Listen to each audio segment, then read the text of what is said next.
Oke guys, balik lagi di video gue. Udah lama banget nggak upload ya gue ya. Sorry teman-teman karena banyak kerjaan yang harus gue selesaikan lah. Oke, kita lanjut teman-teman ke materi kita ya di konsep dasar ilmu ekonomi. Nah, di sini gue pengen ngebedah pembagian ilmu ekonomi. Jadi, ilmu ekonomi itu dibagi berdasarkan ahlinya sih ya. Di sini gue mau ngangkat yang di present sama si Douglas C. Howe ya teman-teman. Oke, nah jadi si Douglas ini ngebagi pembagian ilmu ekonomi ini menjadi tiga teman-teman.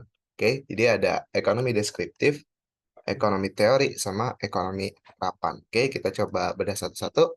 Apa itu ilmu ekonomi deskriptif? Jadi ekonomi deskriptif ya berarti dia cuma menunjukkan kondisi sebenarnya aja. Menunjukkan kondisi sebenarnya atau fakta yang terjadi di lapangan, teman-teman.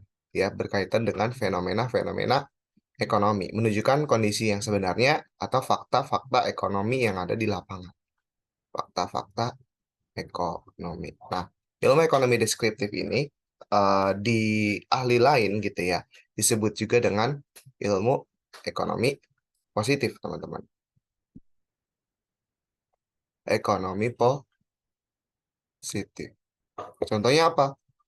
Contohnya adalah pernyataan-pernyataan yang menggambarkan kondisi yang sebenarnya gitu. Misalkan kayak contoh krisis 98. Apa fakta-fakta yang terjadi? Misalkan harga-harga naik waktu itu, ya kan? Harga-harga naik, ya. Dia belum menunjukkan penyebabnya apa gitu. Krisis 98, daya beli turun. Daya beli turun masyarakat, ya kan? Terus bank pada bangkrut gitu ya. Bank-bank ya bangkrut, oke, dan lain-lain. Ya, jadi fakta yang benar-benar literally fakta dan emang itu terjadi, teman-teman. Cuma dijelasin doang. Nah, lanjut ke ekonomi teori. Kalau ekonomi teori, nah di sini baru dijelaskan sebab akibatnya. Oke? Kata kuncinya adalah sebab akibat. Jadi udah menjelaskan nih, kenapa kok harga-harga naik nih di 98? Oh, karena misalkan terjadi karena apa namanya? Krisis yang dari luar negeri gitu kan. Misalkan contoh, oke, misalkan harga-harga naik gitu ya, harga-harga naik waktu 98 itu menyebabkan daya beli turun gitu kan, daya beli masyarakat turun gitu kan. Nah, ini dijelasin di ekonomi teori, teman-teman. Atau mungkin nanti ketika belajar ekonomi mikro gitu ya. Oh ya, ini dibagi jadi dua, teman-teman, mikro dan makro. Mikro, makro. Mikroekonomi. Mikroekonomi ini contohnya adalah menjelaskan apa namanya pelaku ekonomi secara individual. Ini individual. Jadi per aspek gitu ya, per substansi dari pelaku ekonomi gitu. Misalkan eh, ketika harga naik gitu ya, maka penawaran naik misalkan gitu. Supply akan naik gitu ya. Hubungannya positif. Jadi hubungan antara variabel satu dengan variabel yang lain itu dijelaskan di ekonomi teori. Oke, ganti warna deh. Kalau makro, ya, makro ini yang udah agregat, teman-teman. Atau secara bersama-sama, agregat. Misalkan contoh ngomongin pendapatan nasional. Pendapatan nasional. Pendapatan nasional ini bisa naik. Gimana caranya nih? Gimana caranya dia bisa naik? Ya, gimana cara menaikkan pendapatan nasional? Oh, dengan cara misalkan eh, apa namanya peralihan teknologi misalkan. Peralihan teknologi. Jadi negara harus mengadaptasi teknologi dari luar negeri gitu. Nah, ini dijelasin juga. Dan banyak ya teman-teman ya, banyak banget teori-teori gimana caranya pendapatan nasional naik gitu ya, sehingga menyebabkan pertumbuhan ekonomi itu bisa terjadi. Nah, itu banyak teorinya, ya ada yang bilang jumlah penduduk dan lain-lain. Mungkin nanti bisa kita jelaskan di eh, materi kelas 11 mungkin ya, di ekonomi makro, bab-bab yang awal. Oke.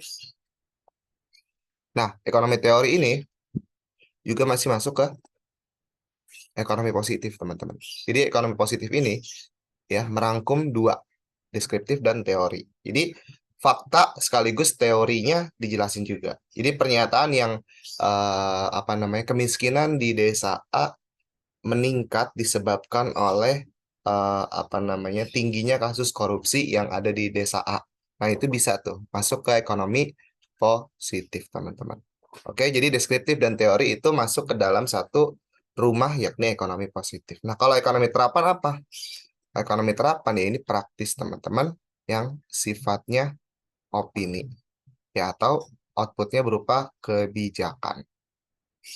Nah, contohnya adalah misalkan ketika terjadi harga-harga naik misalkan, ya pemerintah akan melakukan kebijakan, ya, kebijakan harga eceran tertinggi misalkan.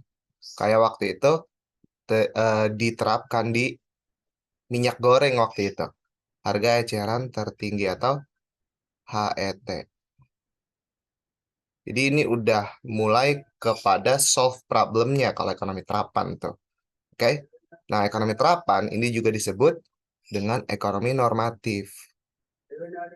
Ekonomi normatif. Jadi kalimatnya tuh biasanya ada kata-kata ya seharusnya, seharusnya, sebaiknya gitu ya.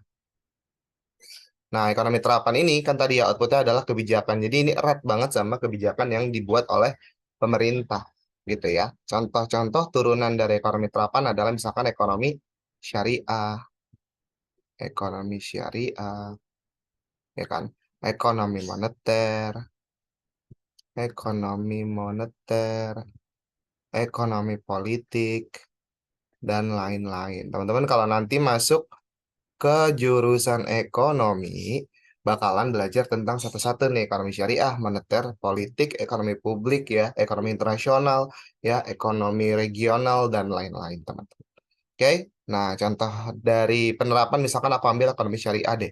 Nah, ekonomi syariah ini kan menjawab banyak banget cara pengaturan ekonomi di suatu negara ya. Misalkan kita ambil contoh Arab Saudi gitu kan. Arab Saudi ya berarti dia akan menerapkan ekonomi syariah gitu ya di dalam praktik-praktik perekonomiannya gitu. Misalkan kita kita tahu nih kalau di syariah itu misalkan bunga itu dilarang gitu ya. Nggak boleh nih ada interest. Nah, gimana caranya biar tetap berjalan ekonomi tanpa adanya bunga, misalkan gitu ya contoh ya teman-teman ya. Nah, berarti uh, Arab Saudi ini ya udah menerapkan kebijakan yang lain, misalkan kebijakan bagi hasil misalkan gitu ya, bagi hasil. Nah, ya nggak ada tuh bank konvensional yang biasa aja di Arab mungkin tidak ada gitu ya. Adanya berarti dia harus disupport dengan bank syariah juga kayak gitu. Oke, teman-teman. Jadi udah penerapan banget deh gitu ya. Tiap-tiap negara beda, tiap-tiap ekonom pasti beda juga ya opininya ya ataupun kebijakannya. Nah, seperti itu teman-teman. Berangkat juga dari latar belakang si ekonom ini, teman-teman.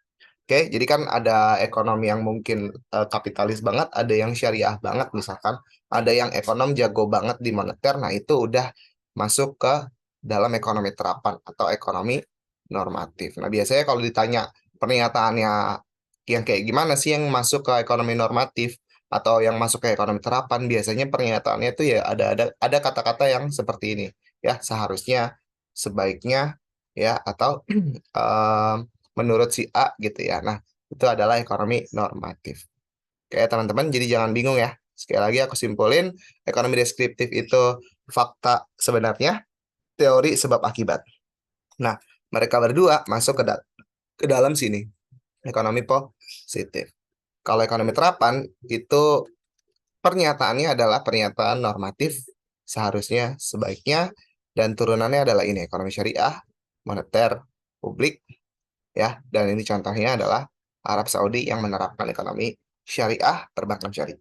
Seperti itu teman-teman. Oke, gitu aja. Semoga bermanfaat teman-teman. Thank you banget. Jangan lupa like, comment, dan subscribe. Oke, sampai jumpa di video selanjutnya. Bye-bye.